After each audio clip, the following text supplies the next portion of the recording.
এবার শুধু বাংলাদেশ নয়, আন্তর্জাতিক মঞ্চেও শাকিব খানের বরবাদ সিনেমা ঝড় তুলছে। নিউ ইয়র্কের সিনেমার্ট সিনেমাসে মুক্তির প্রথম দিনেই হাউসফুল। শাকিব খানের নিজের মালিকানাধীন এসকে ফিল্মস ইউএস এর মাধ্যমে প্রথমবারের মতো আন্তর্জাতিক বাজারে সিনেমার রিলিজ। প্রথম শোতেই সিনেমাটি দেখার পর দর্শকদের মুখে একটাই কথা, এটা সেরা।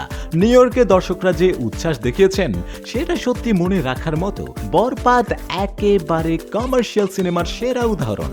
শাকিব খান সিনেমার পুরো গল্পে ছিলেন ওয়ান ম্যান আর্মি। আর অভিনেত্রী পার্শা ইভানা তো বললেন, আমি যখন সিনেমা করব চাইবো আমার সিনেমা যেন এমন হয়। শুধু নিউ ইয়র্ক নয়, 19 এপ্রিল কানাডাতেও মুক্তি পাচ্ছে বরবাদ। আর এখন তো শোনা যাচ্ছে একে একে আরো জায়গায় রিলিজ পেতে চলেছে। তবে প্রশ্ন, আপনি কি বরবাদ দেখেছেন? কেমন লেগেছে কমেন্টে জানান। আর এক্সক্লুসিভ আপডেট পেতে রিল টক বিডির সাথেই থাকুন।